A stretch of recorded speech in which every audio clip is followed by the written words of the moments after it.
I'm not a numbers guy actually. I've only in the last 10 years maybe started to do proper feasibility studies. Before that, a lot of my projects were kind of seat of the pants. I was lucky that they worked out. But if I look back and the kind of decisions I was making with very little homework, I'm really a bit shocked. So I was never a numbers man. I think I was just lucky that I never got caught out not being a numbers man. Hey STIMYs, welcome to the So This My Why podcast. I'm your host and producer Ling Ya, and today is the start of a very special Singapore-focused podcast mini-series. And our first guest is Loh Lik Peng.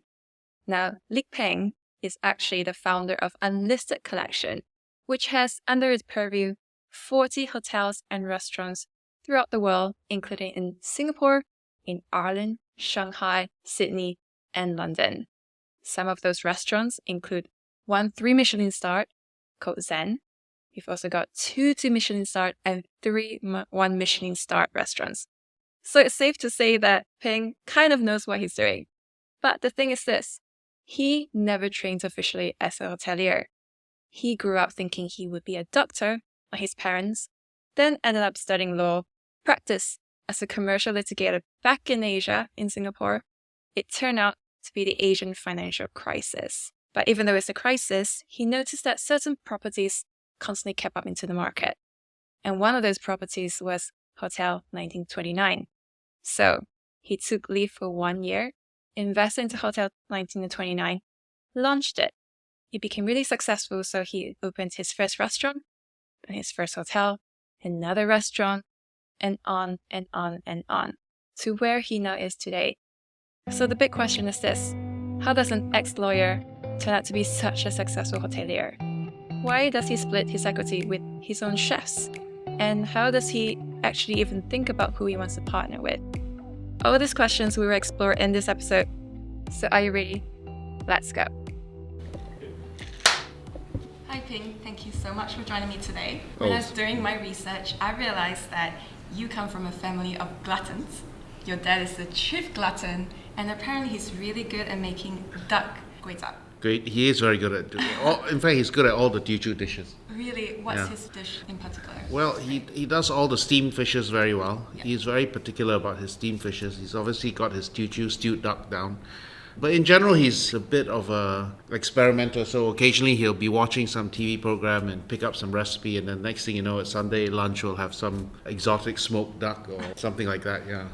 So it surprises me that you haven't picked up that love of cooking. You know what? My dad's semi-retired, so he probably has a lot more time to do all the cooking. I enjoy cooking actually, but I'm not particularly committed at this point in my life, I guess. I cook more when I'm on holidays, for example. I cooked a lot during pandemic. Yeah. And was it difficult when you moved back to Dublin when you were 12? You said boarding school was the best years of life. I went to boarding school. That was the best year of my life, but I went for A-levels. Yeah. You went when you were 12. Yeah. That's very, very different. I cried my eyes out for the first year, right? I wasn't loving it because I think, for one thing, the weather wasn't great. Culture was different. Food was awful. But after that, I discovered friends, and we have this little community there, right? Basically, you're growing up, you eat, sleep, and live with these guys, and they kind of become like brothers. And I never had a brother, I guess, growing up. So, yeah, I really enjoyed it. And some of my best friends to this day are dating from that period in my life. Did you never think, I want to settle down in Ireland? Not really, because I think once I came back to Singapore, did my national service and things like that, Singapore is also home, right? Family and stuff are here. So at that time in my life, I didn't contemplate wanting to settle down in Ireland. In the back of my mind, I always knew that Ireland would occupy a special place in my life, I guess. And you end up studying law, which I did as well, and English bar, Yeah. which was difficult for you because your family expected you to be a doctor. And Yeah. your sibling became a doctor too. Yeah, so my sister's a doctor. Both my parents are doctors. And growing up at that time in Singapore, right, everyone expected me to be a doctor because the done thing, right, your parents are doctors. But no regrets, actually. I think I would have been a lousy doctor anyway. Why would you say that? Oh, I just don't think I have it in me, you know. I think being a doctor is as much a dedication, a vocation as it is a job. And I'm not sure I have that dedication in me, you know, to go in there for the patients more than career, I guess. So I'm not sure it would have suited me. Yeah. And then you were clear that you were going to come back after studies because this was supposed to be the Asian century. Yeah, when I was growing up, right, I think certainly in the 80s, 90s, Asia was sort of going through that Celtic tiger phase, and perhaps I didn't really feel it until in the mid-90s, right, when that whole Asian tiger boom went on. So when I first graduated, there was talk there were so many opportunities in Asia and in Singapore, and so it seemed like a logical place to come back. And did you feel betrayed when it was the financial crisis instead? Not really, you know. I think I learned a lot from the financial crisis, and I was too naive to really, truly understand what it meant right at that time. Actually, Asian financial crisis taught me a lot of things, and very valuable lessons I carry to this day. Like what? Like financial prudence, I guess, leverage, and making sure you don't put all your eggs in one basket, I guess, you know. I did a lot of this bankruptcy practice, right? You see people who set up trusts and things like that, and they're the ones who did a little bit better. So I kind of understood early on the kind of dynamics of what a financial disaster could look like for a family. And I grew up in the era where we watched Ally McBeal a lot, right? So my impression of what law was when I first went into practice was really about fighting for justice, and the reality is it's not really the case, no. Not for lawyers. You fight for your clients, that's it, right? Whoever pays your fees is the person you act for. That's more or less it. And the justice part sometimes comes into it, but not always. Yeah, you would say it's grounded on the principles of justice, but it's not justice per se. No, not always. I think particularly when you look at the amount of power that the commercial entities have, right? Whether it's the contracts that they can write and the commercial leverage they have, things like that. So it's not always an equal level playing field. But why a litigator? I was a litigator, and I realized as I was practicing, your lifestyle is so distinct from every other lawyer. You either love it or you hate it.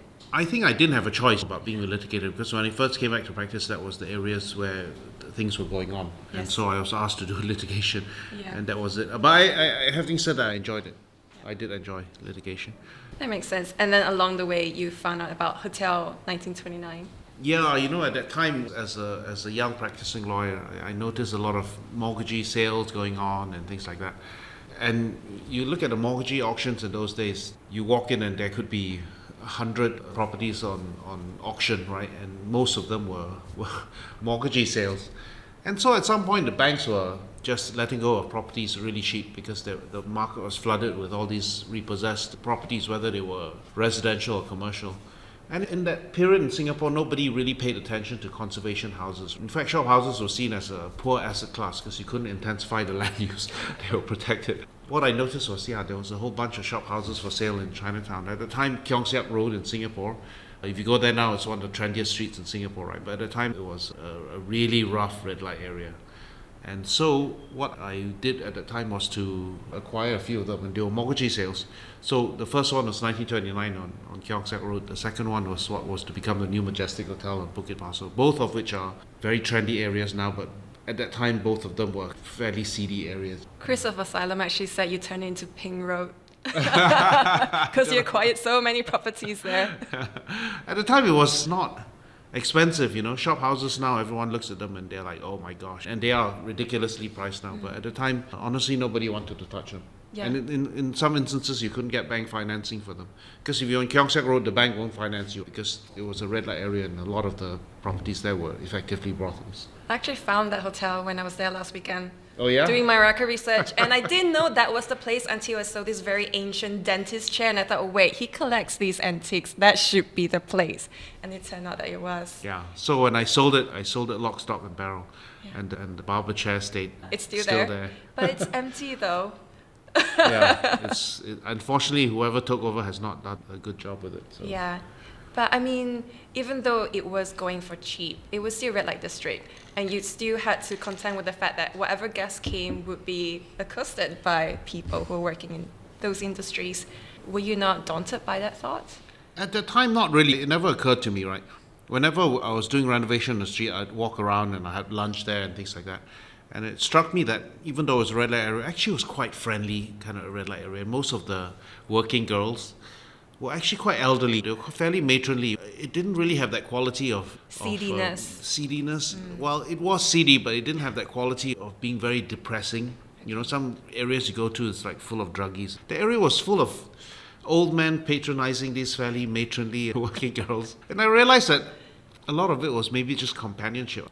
And they were probably close to retirement age, a lot of these girls. And it wasn't a scene where you saw a lot of young girls and men prowling the streets. So I kind of got the impression that maybe this was a slightly different kind of red light area. And sure enough, it rapidly transformed, right? Once the pinnacles were starting to be built, I think the government took decision that they were going to clean up the area. So a lot of the brothels disappeared, literally in the space of a year and a half. And so the gentrification was really rapid. And you could see it before your eyes. One brothel closed down, replaced by a restaurant, things like that. So it was interesting for me to witness that firsthand. But you still had to put down around 4 million before that gentrification happened, including Yeah. from your parents. Yeah. Were you not concerned because it's your family's money and your mom thought you were insane? Yes, I think so. But at the end of the day, in a sense, I wasn't doing it in isolation and doing something crazy, right? I always thought that, okay, if you restore this building, there would be some use for it. And it wasn't like literally gambling the money away. And at the time, I thought I'd restore that building and then go back to practice, actually. After 1 year? After a year or a year and a half. And it never really happened because New Majestic came along after that and I did that too. And from that point onwards, you could see the streets were changing, gentrification was coming along. In fact, when we opened 929, already people were writing about the fact that the whole kind of scene in Chinatown was changing. That whole thing moved quite quickly. At what point did people around you go from, what are you doing, to, you were really smart, you were ahead of the curve? Oh, people started writing about that fairly shortly after 1929 opened. And I never quite felt that, right? Because I think when you're doing one hotel or a property, you don't think of the work you do in terms of gentrifying a whole street. And to this day, I'm not sure we had that much to do with it. I think the trends were changing anyway. You could observe that maybe URA or the government's policy on those parts of Chinatown were changing too. That whole area was going through a massive gentrification, largely driven by developments like the Pinnacles, where the HDB was being developed into this more or less a new typology of HDB flats, which were going to be almost on a par with private condos. And Pinnacles was the first of them, right? 50-story HDBs with sky gardens and things like that. And it had a tremendous impact on the area, not just on Keong Siak, but on that whole end of Chinatown. So I think that those parts of it really drove the change, and the fact that more sort of lifestyle businesses were coming in. At the time, yeah, you didn't have that many independent restaurants and bars, but that changed very rapidly in the 3 or 4 years that we were there. And then SARS hit. Well, SARS hit straight away after opening 1929. In fact, SARS hit 2 or 3 months after we opened, 1929. The gentrification was after SARS. But the SARS thing was, looking back, it was a blip, right? At the time, It seemed like the worst thing in the world. It seemed like, honestly, like the world was ending because every tourist disappeared. Yep. The funny thing is, us being seen as a small boutique hotel actually helped because we got more patronage because people were like, oh, I'm much less likely to get SARS if I go to a small hotel. So actually, we were reasonably full during SARS. I know a lot of the large hotels were deserted because everyone thought there'd be big crowds there and you're more likely to pick up the disease, right? So this counterintuitively, somehow we're reasonably busy during SARS. We learned a lot of lessons during SARS, right, about kind of trying to operate more leanly, about crisis management. So the fact that it happened early on in my hotel career when I didn't really have any expectations of what that career might mean or what it would look like, actually that early crisis probably helped a lot because it kind of... playbook, really. Yeah, and it really kind of formulated the team and made us a really unified team. So it helped a lot in my subsequent hotels. So what does crisis management look like in a hotel? The thing about crisis management in any, not just hotels, it's really about adaptability, right? And being able to pivot faster than the next person. So I think those of us who went through SARS actually looked at COVID-19 in a slightly different light. I could see that from our Singapore hotels versus our hotels in London and Australia, which never really had the SARS thing. The Singapore side, our protocols kicked in way faster. We had all our thermometers and all this kind of stuff, hand sanitizer rolled out really fast. In Europe, in Australia, in Ireland, it took a much longer time, and I had to, in fact, buy thermometers from here and send to them. They couldn't find those thermometers there. So, yeah, the crisis management, once you've been through a big one, kicks in much faster the second or third one that comes. Yeah. And then you expanded really quickly to London as well. Yes. And that's because you were also familiar with the market, your family already had investments there. Yeah. How do you decide to move in? I invested in places where the legal training part of me was assured that we had a bit of a framework. People always ask me, why haven't you invested in Vietnam or Indonesia or Malaysia and things like that? I'm always like, well, for me, I invest in markets I'm familiar with, both in terms of the law and the business environment. So for me to go to a place like Vietnam, even though perhaps there are opportunities there, it'd be probably more difficult. When I go to somewhere like Australia, Ireland, or UK, actually I'm familiar with the laws, I'm familiar with the regulatory environment, I'm familiar with the business practices, and therefore it's easier for me to do businesses in those places than to go to somewhere like Vietnam or Indonesia, where I would have to be highly reliant on a partner on the ground. And I wouldn't necessarily understand how the planning laws work or what the business practices or the legal side of things are, right? And I know there's probably more risk in those countries for a small player like myself in terms of whether or not you can cope with the local conditions, shall I put it that way. And therefore I've always chosen to operate in more developed markets. But Bethnal Green of all places. I never went there when I was there. Yeah. So that was a bit of an adventure, actually. Bethnal Green, for those of you who don't know, is kind of like East End of London, and for more seedy, I would say. Yeah, very much more seedy. And for those of you who are not familiar with East End of London, that is the more sort of adventurous part of the East End of London too. I think when we first bought the Town Hall Hotel, well, the Bethnal Green Town Hall actually at the time, if you were the wrong shade of brown in Bethnal Green, you probably get robbed. Yep. So it was a bit of an adventure. But you know what struck me as a Singaporean going to London? I was like, I am gobsmacked that a town hall is for sale. A beautiful municipal building like a town hall. And all these buildings were built during the glory of the British Empire, right? When they had loads of cash and they had, robbing the Indians to pay for all their grand buildings. So I walked in and this huge town hall, clad in marble and brass. And I was like, wow, this thing is for sale. Then I did a bit of homework and I realized, in the 80s, when Margaret Thatcher came in and Britain was no longer a rich country, didn't have empire to support its ambitions, all these town halls, a lot of them were sold or in the process of being sold, and a lot of these sort of boroughs were being merged because it wasn't efficient and they couldn't collect enough taxes, poll taxes and things like that to support their services. So there were a number of these really grand old buildings that aged from sort of Victorian Edwardian period to a little bit more modern that were being sold. And this was one of them, right? It's a grand old building, fallen into disrepair. The roof was starting to leak, windows were starting to cave in, floors with holes, things like that. The romantic idea of restoring a town hall. And so probably that romanticism overruled my logic. Yes, because once you start repair, I thought, this is really expensive. Yeah. But it turned out to be one of the most rewarding projects I've ever done in my life, right? Yeah. And one of the signatures of my career, maybe. Yeah, restored this town hall. And again, my timing was terrible because we had the financial crisis straight after we purchased it. And we built it all through the financial crisis. But actually, when we opened, it was just starting to be the green shoot of the financial crisis being over, right? 2010, we opened. Just after we acquired it, the financial crisis happened.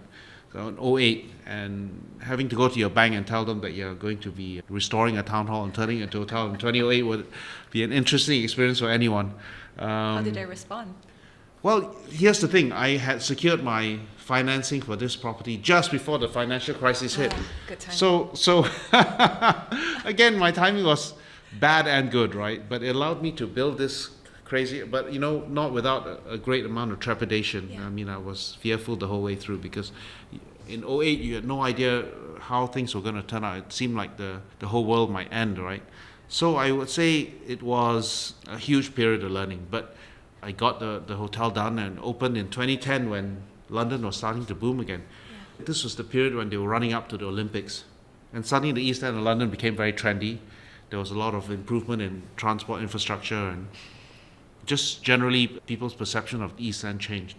So I think I was the beneficiary of that, and we opened with this incredible restaurant at the time called Viajante, which was the first restaurant in the East End of London to get a Michelin star. And that kind of put us on the map. First of all, this crazy Singaporean guy had restored a town hall in Bethnal Green. And then he opened a Michelin star restaurant there. So, who are you? It's like, wow, this crazy guy. And the papers wrote about us. Everyone was amazed and that someone would be crazy enough to do this project. And in the middle of a financial crisis, right? So in a way, we got a lot of attention. The restaurant in particular got a lot of attention. It was the hottest restaurant in London for maybe that year and a half. And so we kind of pulled off this incredible feat of opening this 5-star hotel effectively in the middle of the East End of London, and perhaps defying a lot of the naysayers. I love that you almost brushed past that period of trepidation and uncertainty. What was keeping you going? Because you could have just pulled out. Or did you think, I've invested too much, it's too late to pull out, just keep going? No, once you commit to the project, once your finger's on that dotted line, you've signed it, there's no going back, right? So from that perspective, I knew that I was committed. There was no going back. It was to do or die, so, I had to do. So you just based yourself there in that country as well? Yeah, more or less. I was traveling a little bit back and forth, but I was there for large chunks of my life. What would you say were the things that helped to ensure, because you were there physically, that the project was on course? I think for me, it was just driving the project and being there and having the momentum, right? Making sure that things remain on track, that whatever roadblocks we hit, and there were plenty, that we were able to plow through them without, further blowing the budget, things like that. I mean, the thing about a complex restoration like that is to manage the risks of the project expanding beyond the scope and the budget expanding beyond the scope for which you plan, and they almost always do. And at that time, we had no margin for error because I couldn't go back to the bank for a variation and say, look, I need a bit more money. The bank would not have countenanced it because they probably did not want to give me the loan in the first place, right? But the fact is I already had signed the loan agreement, therefore I had the financing locked in and the contract was going to go ahead. But had I gone to them and say, hey, I need another £500,000, chances are at the time it would have been a no. So I didn't have margin for error. I had to fulfill the project in the time and on the budget that we had set at the start. Yeah. I love that you used the word risk, because what you are saying that you were doing is completely contrary to what a lawyer would do. That's the last thing in the world. You would just think, how do you mitigate your risk? Yeah. And I realized after 10 years in the legal field, when I come out, I am always mitigating my risk. I'm always adding more and more clauses. And those who have always done business will say, Lingya, you don't need to put all these things in. But then I would go, but my training says otherwise. And if you don't put it in, then all these situations might arise. But you seem to not have that issue at all. I think it helped that I didn't practice for too long. You weren't ruined. I didn't necessarily have the kind of risk-adverse thing that a lot of lawyers do, right? Because they've seen every horror story imaginable. But I'd seen enough horror stories to be careful, but not been so long in the game that I was completely risk-adverse. And doing these kind of restoration projects are inherently risky. That much I understood. But, the fact that I was able to carry that project through without blowing up the budget was in some ways due to my knowledge of the law, that I didn't have recourse, right? There was no way back if I didn't get it right. So I think that really occupied my mind. It was definitely a very stressful, a very kind of difficult period. But when you go through that stressful type of project, a very difficult kind of project, and you pull it off, it feels twice as rewarding. So maybe for that reason, that project has always been quite special to me. I did do it in the middle of what was at the time seemed like a world-ending event. Did you feel invincible, like you could tackle anything? I'm ready to enter another jurisdiction now. No, I just wanted to take a long holiday to finish. I got married 2010. Yes. To your violinist wife. To my wife. Yeah. Violinist wife, and that was in a way my reward for finishing the hotel because I had that deadline in my mind, right? And I was supposed to be the first wedding there, but in the event I was the second wedding because there was someone who came ahead and my GM called me, hey, there's someone who wants to do the wedding for, take the money. Yes, you always have to be businessman first. Yeah, absolutely. So you mentioned earlier about the Michelin-starred. Was that the point when you thought, I can actually call myself a hotelier? I don't know I don't think it was one single event. I think it was the fact that at some point people kept referring to me as hotelier and I realized we had that portfolio of hotels. And then dawned on me, yeah, I can call myself a hotelier. You had long imposter syndrome, right, about calling myself a hotelier because I never trained as a hotelier. Yeah. And when I built the first few hotels, I wouldn't say I was dilettante or anything. I did take it seriously, but somehow the idea of being a hotelier seemed pretentious for me to say, right?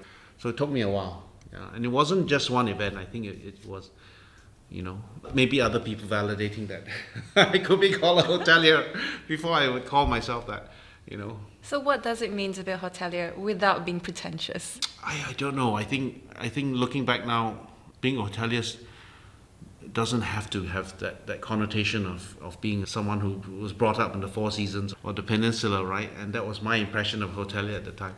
A hotelier is just someone who kind of has hospitality as his passion, I guess, and runs hotels, runs their own hotels. By the time, it seemed like a much bigger thing to me, you know. It seemed imbued with some sort of special skills or magic as a hospitality person. You always hear of these legendary GMs and things like that, right? So that was kind of my idea of a hotelier, you know, someone who had that stature. And I never saw myself in that light, I guess. What is the magic in the work you do? Because you're not at the hotel running the thing, greeting the customers. That might be what draws a lot of people to do it. You're doing the numbers. You're very, very pragmatic. Where's the magic in that? You know, I'm not a numbers guy, actually. I've only, in the last 10 years, maybe started to do proper feasibility studies. Before that, a lot of my projects were kind of seat of the pants, you know. And the seat of the pants ones, I was lucky that they worked out. But if I look back and the kind of decisions I was making with very little homework, I'm really a bit shocked. So I was never a numbers man. I think I was just lucky that I never got caught out not being a numbers man. I have been caught out for not being a numbers man before, maybe, but not in a major way, right? But my early projects, to be honest, I didn't do major projections. I didn't do feasibility studies. I didn't do sort of sensitivity studies, right? I learned all those things along the way when other people told me I should do it. So I don't think I was a numbers man at the start. Now, with enough grey hairs, I'm a bit more of a numbers man. Yeah. What crosses your mind now? Because I did a little bit of hotel work as well. There's always requests, proposals, information memos. You sign your NDA and you get access to all the documents. How do you know when something intrigues you enough to go all in? I think for me, it's not always about the numbers. Yeah. If as a hotel investor, I want to go just for numbers, actually I invest in 3-star hotels, buy one of those portfolios, right? You get a yield of 8-9%, whatever it is. What interests me is historical properties, characterful hotels that have a little bit of a different beauty about them, right? And they are more often than not historical kind of buildings. So I tend to go for those, and I tend to go for those which have kind of more evolved lifestyle offering, I guess, right? And that can be resorts or urban hotels, but they have a bit more of a different story to tell, that I can really put a bit of a mark and put a really nice restaurant there. The lifestyle elements of the hotel are more important to me, I think, than just the pure numbers. If you know, an asset manager, it would be a very different exercise from the kind of things I do, right? I think I look at hotels more as what can I put in there that will make it interesting to someone who, like me, who might be the customer, you know. That can be the F&B offering, can be the design, things like that. But how do you find that line, though? It's great to be romantic about it, but this is a business at the end of the day. I did speak to some people who do know you, and I was like, what is his reputation in the industry? And they said, ultimately, he's a no-nonsense business person. Ultimately, yes. I think if I know the numbers are not going to stack up, I'll walk away. Yeah. Now, as I said, in early years, I was not, you know. Could sell you anything? Yeah, well, not anything, but I would fall in love with the project and do it. Case in point is Town Hall, right? On any piece of paper and any projections you've done at the time, you should have walked away, right? And I probably should have walked away. But as I said, I was lucky I pulled it off. But if in 2007, if I had the knowledge I have now when in 2005, 2006, 2007, I don't think I would have done the project. Yeah. You know? And this is the paradox, right? You make a success of a project that really shouldn't have succeeded. And had I known enough, I would have walked away. But somehow I made it work. As I said, it was a lot of things falling my way that I didn't have much to do with.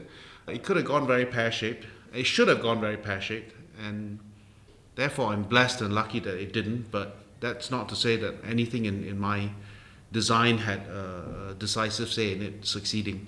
So is this one of those instances where I was so young and naive and I managed to get through, but now that I'm older and wiser, I will never do it again? You know, but that's what I'm saying is a paradox. Actually, It was a successful project, right? But on paper, it shouldn't have been a successful project. Most people have walked away. This was a very complex restoration of an old town hall, grade 2 listed building.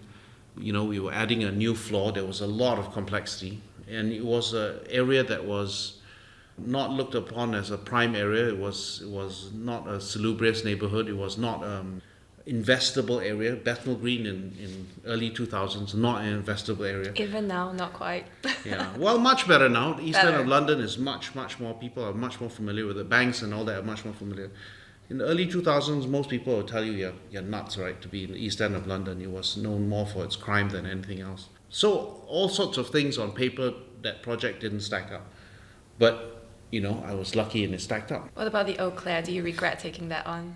No, not at all. Eau Claire was an amazing project, right? And for me, looking back, it was again, one of the most rewarding projects I ever did, because there's nothing quite like taking an old building and transforming your vision into doing something there, right? And really being able to put your stamp on it, I guess. Yeah. And Eau Claire was one of those, right? It was an old brewery, it was an old headquarters, an old pub, and in a neighborhood that had largely been sort of industrial before, because this was the old Carlton United Brewery, and it was at that time Sydney's largest urban regeneration. This was a enormous brewery site right next to Central Station and opposite UTS, right? And any other city would have been developed a long time ago. But for some reason in Sydney, this industrial plot, which was an old brewery dating from 19th century, was still there. Breweries are not beautiful buildings, right? But because they kind of have to carry a lot of weight of fluids and things like that, they tend to be very strong buildings, and they tend to have that very brutalist construction. So there's a certain beauty about this kind of old industrial buildings, and breweries have that particular look. And this was a lovely old brick building, falling apart, but with beautiful bones. And so I walked in there, and again I fell in love with it. But I had no reference point. I was like, okay, Chippendale, what's this neighborhood in Sydney, things like that. All I could see was the development plans for it, which looked amazing, but these things can go badly wrong too, right? But the building itself was so gorgeous, so amazing, and in my own head I knew we could create something pretty special. And at the time, Sydney didn't have a lot of nice boutique hotels. There was one or two, but nothing like the kind of sophisticated boutique hotels, the really beautiful ones you see in other key gateway cities like London and things like that. And in fact, Melbourne had much better boutique hotel stock than Sydney. So for me, it was just a challenge I couldn't pass up. I looked at this building and I said, okay, I got to do this. But it took me a few months to wrap my head around it. Yeah. Yeah. I read some articles you were bringing in 200-year-old Oregon wood rafters, Yes. and the people bringing it were very, very proud Yeah. of the fact that you were just keeping that history when everyone else was just tearing things Throwing it down. out, yeah. So we preserved as much of the old building as we could, old artifacts, the old industrial fittings, the old bars, things like that. And it's a lot more effort to preserve those things than chuck it out and put a new thing in. But it wouldn't have been anywhere near as fun, right? And the cost, though, were you ever tempted at one point, this is costing too much, I need to be more prudent? You do that every stage of a project, right? Yeah. There's always a balance there. I'd like to say that all these things have no cost, but the reality is there is. And you always make that judgment. And I think I do lean much more towards trying to preserve it and it costing a bit more than is wise. But I always find that these things have their own reward at the end. And sometimes when I decided, okay, something is not worth it, and you chuck it, at the end of the project, I kick myself and said, damn it, I should have just done that. So having done that once or twice now, I always lean towards trying to keep the old things there, because those are the things that make the place special, and those are the things you can't buy. You can't literally go and say, I want an old beam and put it in. These things don't exist. I mean, you go to architectural salvage yards and they might have a fireplace, but they seldom have these architectural sort of elements, I would say, things like beams and beautiful aged things. So looking at an old wall, a brick wall, very different from a brick wall that you build now, right? There's no comparison. So those type of things, they are costly to incorporate, but I always find that they do give the project a different quality at the end. And what about navigating your way through the unsexy regulatory part? You said it was the worst red tape you ever encountered compared to London, China. Yeah. So everyone always has this impression that Australians are very laid back. Actually, the contrary is true. I've discovered that Australians are the most anal people in the world. Oh, no. And I say this with great affection and love, but they love their red tape. The Australians absolutely love their red tape. And they will do everything they can to ensure that there's more layers of red tape. So this is the thing that always astonished me. They love their regulations, and everything in Australia has some layer of regulation.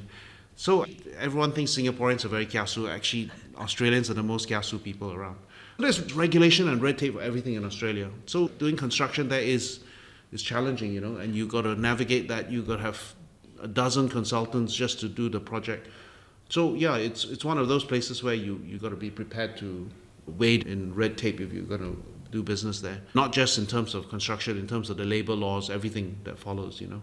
At the same time, it's a wonderful place. It's a great place to do business, but not an easy place. What were some of the things that surprised you that people who want to go into the Australian market should be aware of?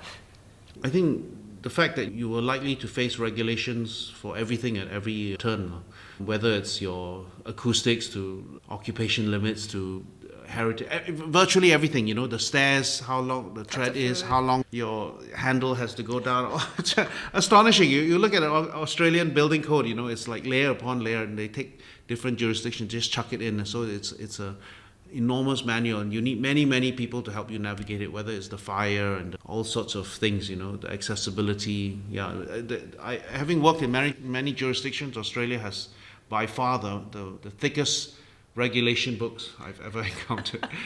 You need many consultants to get through. So it's wonderful a place as it is, and it is a good place to do business. You always have to be prepared to put in an extra effort when you go to Australia. It's a lot of work.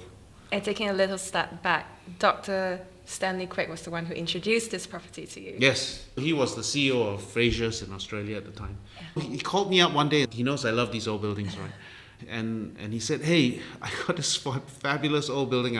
I'm doing out the Carlton United Brewery. Do you want to have a look? At first I said to him, no, I'm not interested in Australia. It's not on my horizon, right? Because I didn't know much about Sydney other than going there on holiday and absolutely loving going there on holiday. So he says, no, come up. I'll show you around the place. And so I duly flew up. I flew up to this old brewery, and you're showing me around. And the brewery was still there. It wasn't operating. He led me around Kensington Street. And it was all boarded up at the time. But because it was all boarded up and not operating, all these druggies and prostitutes were actually using it for whatever activities they were doing at night. So I first walked in, there were needles all over the ground, used needles, used condoms, and I was like, okay, this is not the problem. He was showing me all these plans. So I said, no, I'm not sure I could do this. But at the same time, I could see this building had a lot of potential. So I went away, and it was kind of in the back of my mind for a while. Then he called me again, and I thought about it. I said, you know what, I think Sydney could do with a really cool hotel, and I love this building. So I said, okay, I'll do it, you know, and that's how the whole Clare came along. But it wasn't on my radar, you know. But I absolutely love doing the Old Clare. It was a very special project for me. Well, it was definitely on his radar. He owns the whole of Kensington Street, so he's very familiar. Yes, and he was developing the whole of Carlton United Brewery at the time, right, which was one of the largest urban regeneration projects in Sydney, and certainly one of the largest projects that Frasers was undertaking in Australia at the time. Yeah. And the thing about Frasers is they are interested in building large apartment blocks and selling them, right? Restoring an old building and turning it into hotels is probably the last thing they want to do. They don't have that kind of thing on their portfolio, even service apartments. So I think they were content to sell it to me, and I could manage the risk for them and possibly do something quite interesting then. It's probably comforting to know at least this very, very large property group is developing this area. Yeah, but you never know quite how the area is going to turn up, especially when nothing's been built yet. Literally at that time, there was nothing there. There was no buildings being built. I think they had just gotten planning permission for a few of those blocks. And those developments take years. It can take you 10 years to develop out a project that size. And it did take them about 10 years. Yeah. You know, I think they've largely finished the last few blocks now. So it was definitely something a little bit adventurous, I would say. And at that time, nobody in Australia had any impression of Chippendale because it was a brewery. It was a brewery for that length of time that people forgot that Chippendale existed. I really want to talk about Stanley because I noticed I was doing my research. His name kept popping up, and he's your business partner in a lot of properties. When I dug deeper, I realized there's a lot more link between the two of you. Your dad taught him medicine. Yeah, he was in Trinity College in Dublin doing medicine, right? And he was my dad's junior by about 5 years. So he's known my family since before I was born, before my parents got married even. So I think, my dad said he was his houseman many years ago, and he taught him, right? So, you know, and of course I only knew this many years later. But Stanley has kind of always been a family friend, I don't know, since before I was born, as I said, you know, so it's somehow in the background. He's always been there, right? And I knew he had a strong connection to Ireland. Even after I came back, I think his name was mentioned a few times because, He was the consul for Ireland in Singapore before Ireland had its own ambassador. I think he used to represent Trinity University, interviewed all the students before they went there. Yes. So I think he always had a strong link to Ireland, as did my family, I guess. But how does one transition from a family friend to a business partner? Okay, so this is the funny thing, right? He was very involved in Ireland, and actually I had a lot of friends there, but I didn't ever do business in Ireland. So I would go back maybe once every 2-3 years, visit friends and have parties and things like that, or go for friends' weddings and then eventually christening of their children, things like that, right? And then one day, an agent sent me this email and said, oh, this property in Ireland for sale in Dublin. And I usually just junk those emails because Ireland's not on my radar, Dublin's not on my radar. But I was curious because of the Irish link, so I looked at it, I was like, mortgagee sale and South Frederick Street. I was like, my gosh, that's smack in the middle of town. So I pinged it to Stanley. I said, hey, look, this is little hotel mortgagee sale smack in the middle of Dublin, South Frederick Street, right next to Trinity College. We decided just to throw in a blind bid. The auction was the next week, and there was no way we were going to... We didn't see it, but I knew the location. Yeah. Because obviously I'm familiar with Dublin enough that I knew the location was very good. So I said, okay, why don't we do 50-50? And we just threw in a blind bid. We had not seen the property. We didn't even read the terms and conditions, right? Because really? we didn't have time. We didn't get a lawyer to review it for us. I just chucked in a bid with him, and lo and behold, we won it. Oh no! So after that, I was like, oh, okay, now I gotta. So I was lucky. I had my team in London. They came down and we did all the DD quickly and completed the sale. So it was just that serendipitous thing. I literally pinged the email to him, and he hadn't done any business in Ireland despite all his links there, right? But we were both familiar with Dublin, so we bought that property, and that was our first hotel. And we restored it and turned it into this really cute boutique hotel called Trinity Townhouse, and that was the first of our hotels in Ireland. And after that, once you have a team on the ground and agents know you're investing there, you get more and more properties sent to you. That's how we got into business together in Ireland. That's how we've built that portfolio in Ireland. How do you figure out the division in terms of obligations, responsibilities? Look, I think Stanley is a very experienced businessman, right? Yeah. So in that sense, I defer to him in most things. But we get on very, very well. Our chemistry is very good. There's a deep amount of trust. And therefore, doing business with him is very easy. He's probably a little bit more of a hands-on guy than me. So I let him be the more hands-on guy. I've always been much more giving my managers autonomy and setting targets and holding them accountable for those targets. He likes to get in on the ground more, and that's great. So there's very seldom any conflict. We don't step on each other's toes. I'm perhaps a bit more on the kind of lifestyle F&B and looking at segments of market to go for and branding and things like that. And he's probably much more into the business and the management, which is his background, right? He's very good at it. So we don't ever step on each other's toes. I can't think of any point where we had any major disagreements. In fact, mostly it's minor things like, is this dish good? And he's like, no, not very good. I'm like, oh, but it's delicious, But other than that, we don't have disagreements on major matters. So it works out very well. Yeah. I was reading more and I realized that he liked the same things as you, historical buildings, Yes. keeping it, making sure people are not tearing it down. Yes. And I wonder if there are any instances where you think, oh, I really want this property, but he also wants it. But I suppose you would just say, let's just split it. No, I mean, in Ireland, we do the properties together, right? So we don't cut each other out. So I think that's not a problem. But he's not in the same field as me in Australia or UK. And if we decided to do a project together, I'm sure it'd be easy in any of those places. But we haven't. We've kind of mostly been looking at stuff in Ireland. But at the same time, yeah, I mean, it's, as I said, a very easy relationship. We haven't had the opportunity to do it anywhere else yet. But I don't see why we wouldn't. We've made bids in Australia together. We haven't won the tenders, but... You always have more. Yeah, there's always more opportunities. I love that you brought up hands-off because that is very much your trademark. And it applies to your restaurants, it also applies to your hotels. And I wonder, was it very clear right from the start, this is your approach? Or was it very much because at the time when you first started your hotel, you thought, I'm going to go back to Loh anyway, I need someone to take over, therefore find someone? I think it was by necessity, actually, more than anything else, simply because of the breadth of the kind of things we do. If I tried to be hands-on with all the hotels and restaurants that I did, it would be unmanageable. Yep. Because we have hotels and restaurants in too many jurisdictions, and we have too many types of restaurants, too many types of hotels, all different time zones, and you can't be everywhere at once, right? And the thing about hotel is a 24/7 operation. There's a decision to be made every minute of the day. And if you were trying to be too hands-on, it just would be unmanageable. Either that or you would have nothing else to do in your life. But I have a family and things like that.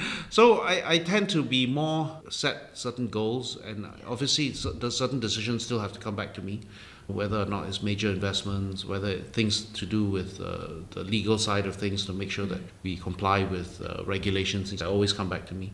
But other than that, I try and leave the commercial decisions to my managers and try and make sure that they have enough interest in the success of the property that they look at it as their own thing as well, right? And I try not to manage day to day. It's a fool's errand. Mm-hmm. An example I want to bring as chef, Rishi Nalindra. He has worked with you for a very, very long time. You first found him because you dined at his restaurant, Macca, and you realized that, it's really empty, but his food's really good. Yeah. And then he came and had a 10-minute conversation, in which case you said, you come back next Monday and tell me whether you want to go ahead or not. Yeah. You must have had a very clear mind beyond just eating the food that this is someone you wanted. What I've realized over the years is I think I'm a pretty good spotter of talent when it comes to F&B. I tend to have a fairly good ability to pick the winners in terms of the F&B guys, the guys who I think have potential. So I think Rishi was one of them. Yeah, I went to eat in his restaurant. Instinctively, I knew he could cook really well, and his food was... Well, I couldn't put a finger on it. It was Australian cuisine, or he called it Australian cuisine. But at the same time, it wasn't, right? It wasn't conventional. Anyway, that word Australian cuisine is a bit of a misnomer because there is no such thing as Australian cuisine, really, right? It's really just a fusion of many things. So I was a bit sort of taken aback. I was like, wow, this guy is a huge talent, but he's in this weird restaurant. Nobody knows it's here. No marketing, nothing. A friend brought me there, actually, and I was like, what is this guy doing here? So I just said to him, hey, if you ever want to have a chat, come and see me, And sure enough, opportunity came that we could work together, and I said to him, this is my style of working. I'm not going to be calling shots, but I hope I build an environment around you that allows you to succeed, and that's really how it happened. Yeah. So was there any kind of duty that you did? Because I listened to some of his interviews and I could immediately sense, this is why I would work with someone like him. Because he's very much why would you take a gap year? You just got to go straight to work. And he's very much focused on perfecting his craft, which I imagine you need to succeed. Yeah. But did you do all that research before to know who he was? No, I didn't do any research on him. Wow. All I knew was this guy from Australia, Sri Lankan background, could cook very well. And it seemed to me like he was in the wrong place. That was my only impression. So I kind of figured that, okay, given the right environment and the right sort of thing, he could really succeed. Yeah. And sure enough, he got his Michelin-starred within 6 months or something. But you couldn't have known that before. No, I had no idea. And our ambition was not to get a Michelin-star. Our ambition was to open a cool little brasserie type restaurant with lots of lovely kind of flavors, but not too expensive. That was our only ambition, and kind of nice wines.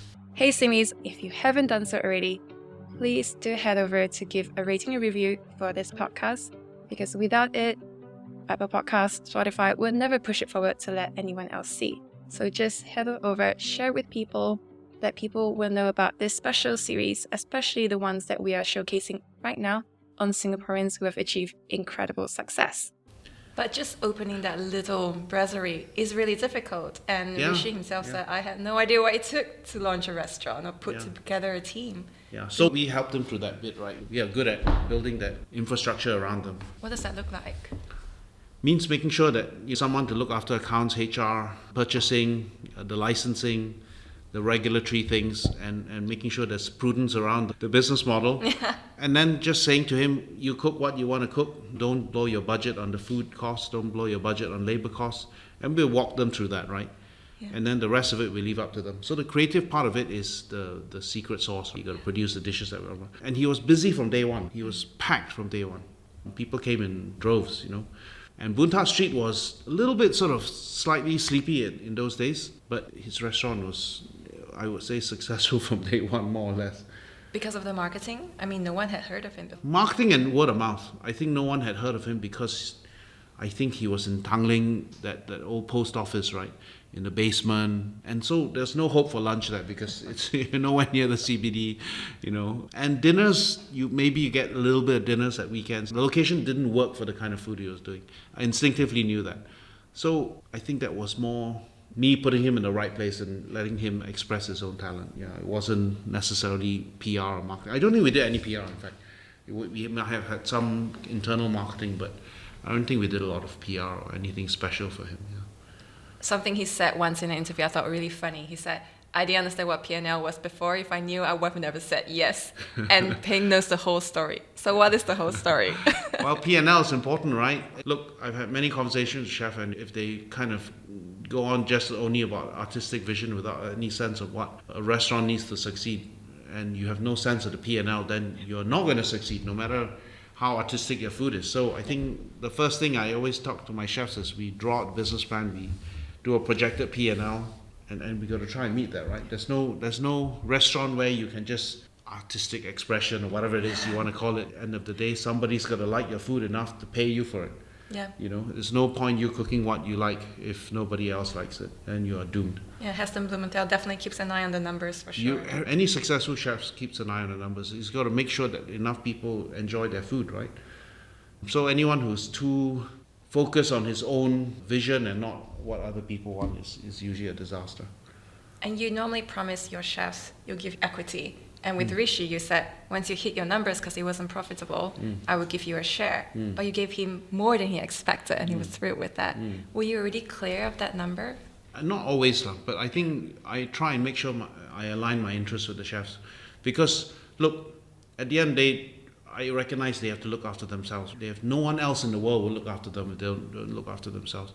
So if I can align my interests with them and they can look after themselves, they'll look after me. That's how I always look at this shareholding thing. Look, and chefs are very mobile, right? The talent is very mobile. If you don't look after them, if they find a better opportunity somewhere else, they'll walk. And in their shoes, I would walk.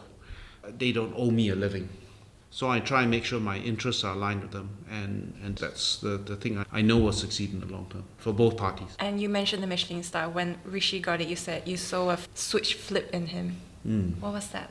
I think he never realized he was capable of getting a star. I would say, a lot of people have this imposter syndrome, right? They look up to people and more successful peers that they have.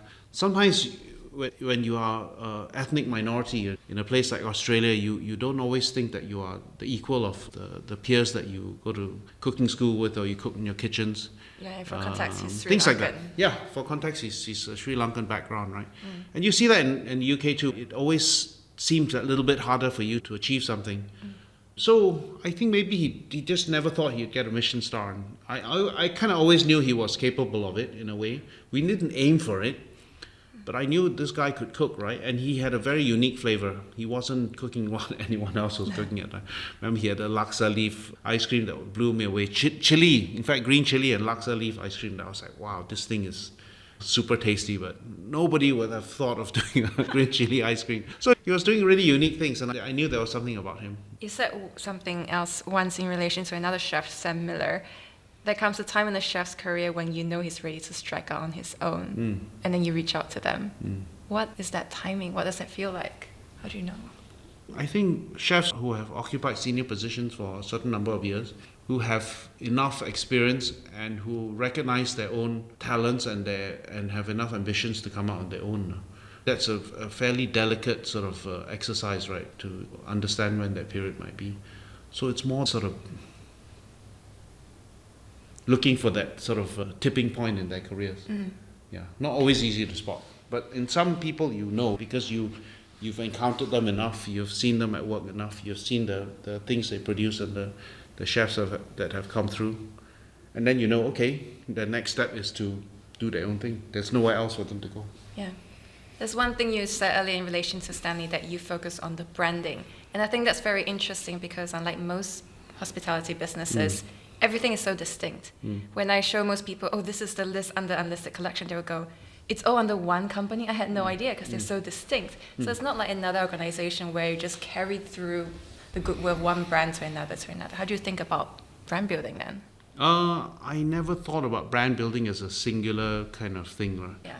I was always more interested in building a particular property, a particular hotel, particular restaurant. So we never had a common brand that we tried to propagate beyond one property. Do you not think it's easier? Because another person I'm interviewing is Arthur Keong of Far East, and they would, once you go to one hotel, you know what the other hotel would look like. Wouldn't that be easier? No.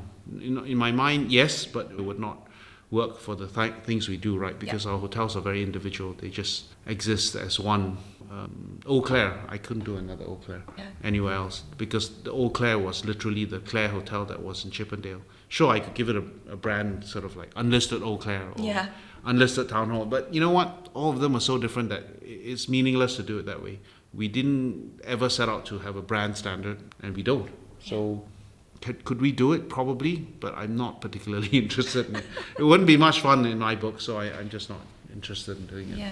There's one part briefly, and this was in relation to all the difficult times that you had with your properties, and you said that you do go through those blind panic moments, but they're actually good for you when you get through them. A lot of people do go through those moments as well. So what would your advice be in just getting through those moments? What I recognize now is those moments of insecurity are your own intellect telling you not to get complacent.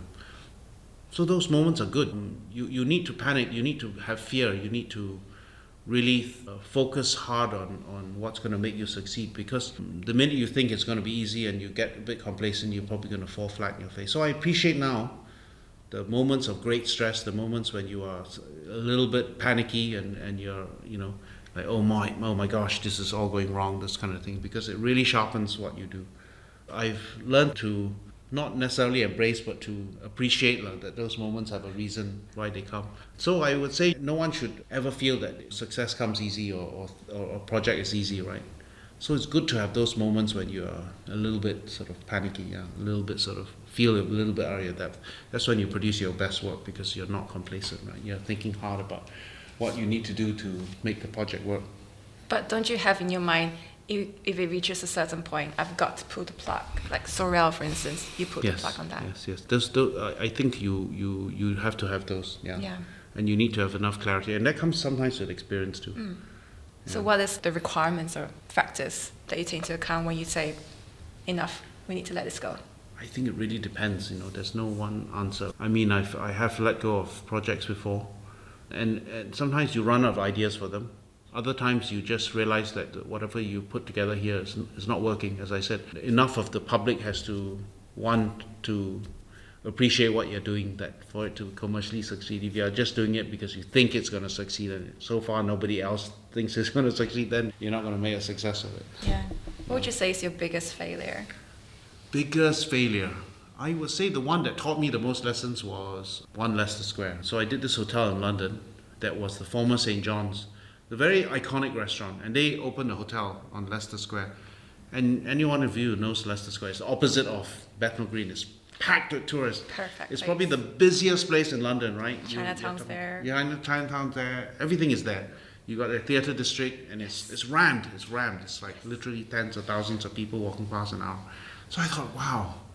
I knew it had gone on kind of liquidation through the grapevine. And I spoke to my lawyers, okay, let's make a bid for this property. In my mind, it was, nothing could go wrong, right? It was such a busy location. So I bought over the property, converted it, did some renovation to the hotel room. The hotel rooms were beautiful, they didn't do much work. Changed the restaurant. Within 3 months, got a Michelin-starred.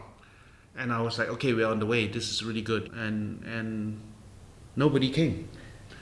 And I was like puzzled. I was like, there's thousands of people walking past you. Why are they not eating with us? We got a Michelin-starred, we got its great reviews, fantastic reviews. All the reviewers loved the food. And then I realized that everyone walking past was on the way to Chinatown. They're all there for Seung Up. They don't give a damn about my Michelin-starred restaurant. And so in the end, I had to sell it tail between my legs. So it taught me a lesson that just because there's traffic there doesn't mean that you're able to capture the traffic. I didn't do any due diligence on that project because in my own mind, it's so busy. I just do a good restaurant, people will come. And they didn't come, despite walking right past the restaurant.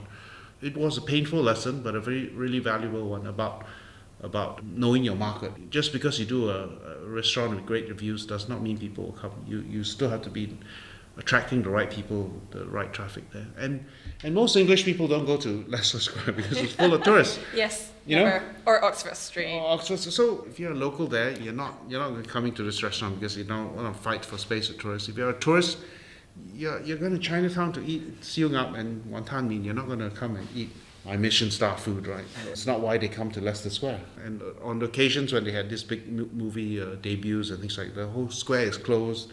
Anyway, it was the wrong crowd. Busy as it was the wrong crowd. Another thing about Leicester Square is that it's very close to other big museums, and that is also another big passion of yours. How did that come about? How did that come about? I've always loved museums. I think I was always someone who went to exhibitions. So I've always had a little bit of a thing for old buildings, maybe, old artifacts, collecting antiques and kind of antiquities. I did classics in school. So I always had this thing about the Greek classics, the kind of Roman classics, things like that. Funnily enough, not enough Asian things when I was younger. And when I first came back to Singapore, museums in Singapore weren't really cutting edge.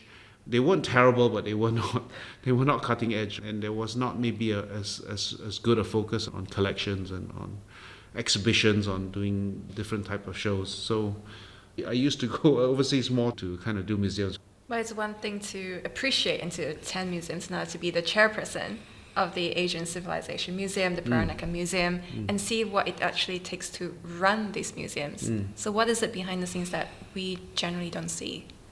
I think what people don't realize about museums is how much, I guess, work goes on behind the scenes, right? Because for every exhibition you see, it's probably taken hundreds of thousands, if not millions, and hundreds of man-hours to put that show on.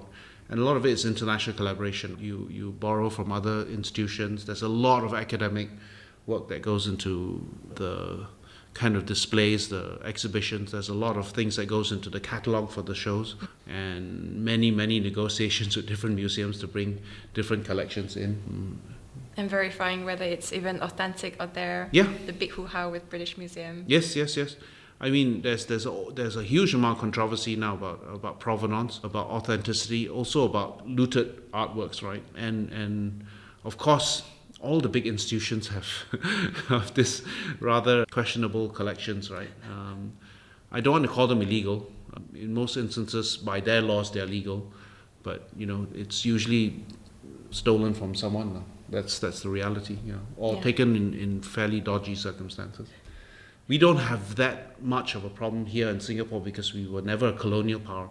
So if we have a problem with our collection, it's usually because of provenance, right? You unknowingly collect something that was looted from a gravesite, things like that, typically. But the other major museums have all these issues of whether their collections should really be with them or return to the place where they were looted from.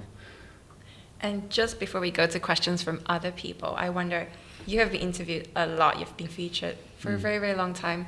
Any question you wish people would just ask you? No, actually no, I'm not in the least bit. Less questions, the better. Not just that, I'm not sure that anything I say is particularly interesting, right? I think I get asked a lot of questions. To me, I think my answers are rather banal, but sometimes people find them interesting, which always surprises me. Yeah, people find them interesting. There are several questions, and the first one was really, do you still identify as a lawyer? No, because now I don't think I would be competent at all. I would get in a lot of trouble if I tried to practice law. And there was a lot of interest around the fact that you were an ex-lawyer and then you pivoted. So there was this question from Krishna Kumar who said, which pivot was the easiest, which was the hardest, and why? Pivoting from law at the time was not difficult because I always intended to go back. And in those days, it seemed like an unusual choice. But nowadays it's not, right? People don't blink an eye when people change professions, You spend all these years training to be a lawyer, whatever it is. Now it's so common. It's no longer that surprising when people do it, whether it's doctors becoming chefs or businessmen or things like that. People realize now that you can have a multitude of careers throughout your life, and frankly there are enough lawyers. Yes, they right? are. So it's not there'll be no loss to the world if you went from being a lawyer to something else. At that time in Singapore, relatively rare. Now it's not so rare, and that's a good thing. People don't feel that it's a waste if you convert your career from being a lawyer or doctor to something else. Yeah. But it was still a deliberate choice for you. Like, for instance, you sold off your baby, Hotel 1929, and you were struggling with that a lot, right? Oh, where do I use this? How do you decide? Yeah, so at the time it was more emotional than difficult. I think it was emotional because it was my first baby, right? Yeah. But once I got over that, I reconciled myself to that. I realized, well, look, everything has a cycle, and you bring what you can to the table for that particular phase, and then let someone else take it over. So I'm a bit more phlegmatic about these decisions now. I don't agonize over them as much. I realize that just different phases. And can you repeat the success you had with that property? Because, once a property goes through a certain cycle, you have to refresh it, right? And I never felt that I could do better than what I did originally. If I was going to renovate New Majestic, for example, and it was that phase when I'd have to make those decisions soon, I never felt that I had the right inspirations anymore. I did it once for that period very successfully. Can I repeat it? I didn't think I could. And I think there's many times when you realize that, okay, maybe my time doing that is over. But at the time when I first sold 1929, it was emotionally difficult. Speaking of refreshing, and tomorrow I'll be speaking about this with another guest, Tai Ho, who founded Channel News Asia, is this idea of refreshing your career, the second act. So for him, it was very much media, setting up his TV broadcasting network, now writing books for people like George Hyo. Sounds like you're not going to think about a refresh. You're just going to keep doing what you've been doing.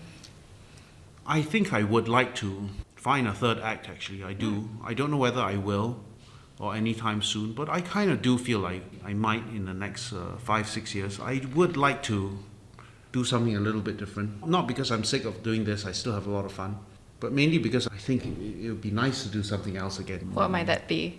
If maybe someone listening would go, oh, I have that opportunity. I don't know, I've done the restaurant thing, the hotel thing. Museums. I don't think... I think I would like to do something a little bit more on the creative side. I don't know, I'd maybe like to manage an arts organization or something. Your wife would be helpful there. Yeah, I don't know. Maybe do something more in education with children, something, I don't know. Yeah. I think I wouldn't want necessarily to do something overtly corporate or money making, yeah. Another question from Terence. What book are you reading now? I just finished Shuggie Bain, which I loved. I like reading kind of fiction. I was reading a lot during pandemic, and I've slowed down now because I'm traveling like that again. But I just finished Shuggie Bain, and I haven't started on a new book. I literally just finished it last week. And I'm dreading starting on a new book because I know I'm traveling a lot towards the end of the year, and then I'll be carting this book around, reading one chapter, and then not reading it for like 3 or 4 weeks, and then starting a chapter again. I tend to go to the bookshop and buy like 5-6 books at a time and just leave it there, and then I work through it. But I probably will, because I'll be stuck on a plane and then I'll be bored. Yeah. Here's another question. I'm going to play it for you. Hey Peng, Loh and Ling, I'm Helen Eber. I talk about HR leadership on LinkedIn and food on Instagram. My question is, how do you find the right talent for Unlisted Collection, and how important is it to you, thinking of Ivan and Rishi particularly, that on top of being able to cook delicious food, they have that additional artistic or intellectual curiosity? Yeah, I think a lot of it is down to personal chemistry, If I look at all the chefs that I work with, Chef Yong at Majestic, Dave Pint, Rishi, all these guys, a lot of it is down to personal chemistry and a lot of trust. Because working on restaurants is difficult enough, right? You don't want to make it hard work. So a lot of the thing I find that makes me want to back a chef and have those long hours together, you got to get on well with them. There has to be a certain meeting of minds, a good chemistry, an easy relationship. You can't be questioning each other's intent or abilities. So I think for me, confidence in them. Would you put in a non-compete clause? Never. I don't. I think for me it's more, we work together long term. I make sure they get looked after. I mean, it's not non-compete, right? They have their employment contracts, they have their kind of shares in the company, things like that. They go off and do the artistic things, right? They fly off around the world, do all these chef events. I love them to do that. I don't try and restrict them. So long as they have in the mind that this restaurant that they have also needs to succeed. I don't track how many hours they do in the restaurant, things like that. So I respect their space, and I think it works. But yeah, the chemistry is important. Final question from the audience. Let me play this one. Hi, Penglo. This is Barbara. I'm a self-employed person, and I would love to know, on your busiest year, that was in 2010, what are the three key things you or your team attribute your success to, and that without these, you wouldn't have made it? And my second question is, what are the three key things already established in your business that made you survive COVID without any retrenchment? And also, quite impressive, only one business casualty. I'd really love to know, and I'm looking forward to your sharings and insights. Thanks. Okay, that's two questions. Okay, 2010, I would say, look, at the time I was without a family, right? And I could devote all my time to work. So we were opening Six altogether. a lot of projects, amongst them Wanderlust, Town Hall Hotel, and Shanghai's Waterhouse. And those were in 3 hotels in 3 different countries. So I was on the road 24/7. I literally was never in Singapore. And I had the bandwidth to do it. I would never contemplate doing something like that again.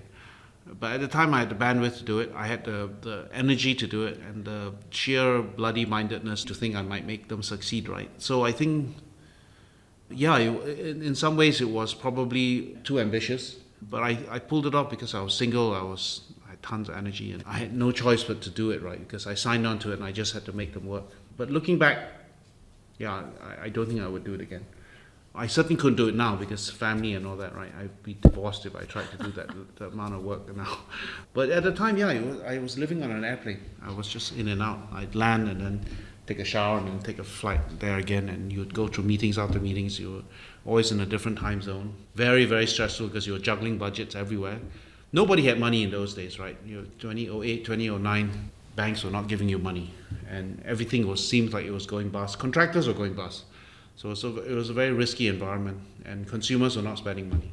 As I said, in a way, by 2010, when we reopened, the world economy was starting to lift up. So in some ways, we were lucky we were constructing in 08, 09.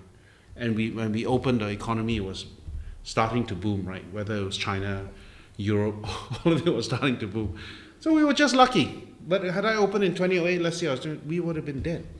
Because we would have to pay off all those debts when the economy of the world shut down. And what about the second question, the COVID and only one casualty? I think largely we had a team that was prepared to knuckle down, right? And we were able to downscale our costs quickly enough. And a lot of it was heart and mouth moments. We were calling all the hotels and making sure that we were able to shut down different wings. And what helped, of course, was we were only in developed markets. Ireland, UK, Australia, Singapore. Government support was pretty good. If we were in Vietnam, Indonesia, all these places, they had no support. It would have been a different picture, I think. But we were in markets where we had significant support in terms of wage support, things like that. We had no income coming in, but we had those wage support. So we were able to contain our costs, and it was very, very painful, very, very stressful, but we managed to ride through most of it. And in fact, Jing shut down not necessarily as a consequence of COVID, but actually our lease ran out at that time. So we were like, okay, do I want to renew the lease when there's no business? It was an opportunity for us to walk away, right? But our lease ran out just at the time when COVID was at its peak. So in some ways we were lucky. Yeah. Yeah. Just a lot of luck that's involved all the time. I tell you, people always think that they have so much to do with their own success. Often it's luck. Yeah. I realized over the years that you need as much luck as you need your own efforts to succeed. Often you look back, you're like, okay, if I opened, as I said, in 08, we would have been dead in the water. Yeah. Yeah. But we were building in 08. It was painful, but it allowed us to boom when we opened in 2010. A question for one of my favorite NPR podcasts, How I Built This. They always ask at the end, every guest, how much of your success will you attribute to luck versus hard work? I would say it's at least 50% minimum. Yeah. If not more. Yeah. Well, I always end my podcast with the same question. So the first is this. Do you feel like you have found your why? I think I'm still searching. I have found it partially for sure. But I got asked this thing about whether I found my sort of raison d'etre, my métier 10 years ago, and I kind of said no. And I said the same thing to you, right? I want to do something different in the last phase of my life. Not necessarily sort of business things, but I do feel I want to do something different. So Maybe there's another component, because I don't want to feel like this age that I've done it all. Right? Yeah, a lot of people would say my seasons will always change. Yeah. So yes now, but it might change later. Yeah, I do want it to change. I want to go to a different phase at some point. Yeah. But I think at early 50s, I don't feel that I've done it all. Yeah. And Although I think I've done more than I ever thought I would, to be honest. When I first set out to work, I never imagined that I would be sitting here today talking to you about this. Yeah. What kind of legacy do you want to leave behind? People ask me this all the time. I don't actually want to leave any legacy. I want my family to love me and remember me, the people who knew me. That's the only legacy I want. Because I think a lot of things we do are ephemeral. Even the hotels we build, somebody in 10 years will come along and reimagine what we did. And rightly they should, right? Nothing is set in concrete, really. In 100 years' time, Lee Kuan Yew will be remembered for certain things, but the Singapore in 100 years will be very different from now. So his achievements will have got us a certain stage, and then after that somebody else takes the mantle. That's how I feel. I don't really feel I want to leave a legacy. I want to be remembered by people who knew me well for good things. That's really the only legacy I want. I don't really feel that anything I do has any permanence really beyond getting us to the next stage and then somebody else takes it on. And what do you think are the most important qualities of a successful person? I don't know. Not to get too big for your boots, I think. To always realize that in the grand scheme of things, even Bill Gates, in the grand scheme of history, is nothing more than a grain of sand. That's the reality. Elon Musk might seem like the giant of our age, but really in the grand scheme of things, he's also nothing, right? He's just going to be a little ripple on the surface, and then somebody else takes it on. And somebody will achieve more than him in the future. And that's what life is about. We only make an impact on the circle that surrounds us for the period of time that we're here. And where can people go to find out more about what you're doing, support what you're doing as well? Oof, I don't know. I don't think there's any resource that will tell people what I'm doing. Come and say hello to me and ask. Well, they know what you're eating on your Instagram. Yes, I've been following. Yes. Apart from that, I don't know. I often don't know what I'm going to do the next day. You know. Yeah, I have no idea. Anything else you'd like to share that we haven't covered so far, Peng? No. Well, thank you so much. It's been such a pleasure having you. Thank you for having me. It's been fun. I'm glad to hear that. Yeah, you asked me a lot of questions, tricky. I had to think hard. Oh, yes. Are they different from your normal ones? Yeah, I think you asked some fairly probing questions. You know, it made me think hard. Yeah, like my hardest failures and things like that. Yeah, those are always the most difficult ones. Yeah. Amazing. Because they're always painful. Sometimes painful to realize how stupid you are. Right. Yeah. In retrospect. Yeah. But you don't seem to have an issue with sharing it, which is something that Asians tend to struggle with. No, look, I think for me, you know, you learn more from your failures. People often say that, and I realize it's correct. Yeah. Yeah. Sometimes you think you've had too many successes. As I said, you get a bit complacent. That's when you fall in that hole, right? You know. And that was the end of episode 140. The show notes can be found at sothismywhy.com/140. I want to give a special shout out to Limbei Studios for allowing us to film this while in Singapore. It is in person, so if you want to see the actual studio recording, you can just head over to YouTube. And if you yourself want to do some kind of recording as well in person, just head over to headmail.com/Limbei Studios for more information. And don't forget to subscribe to this podcast, and see you next Sunday.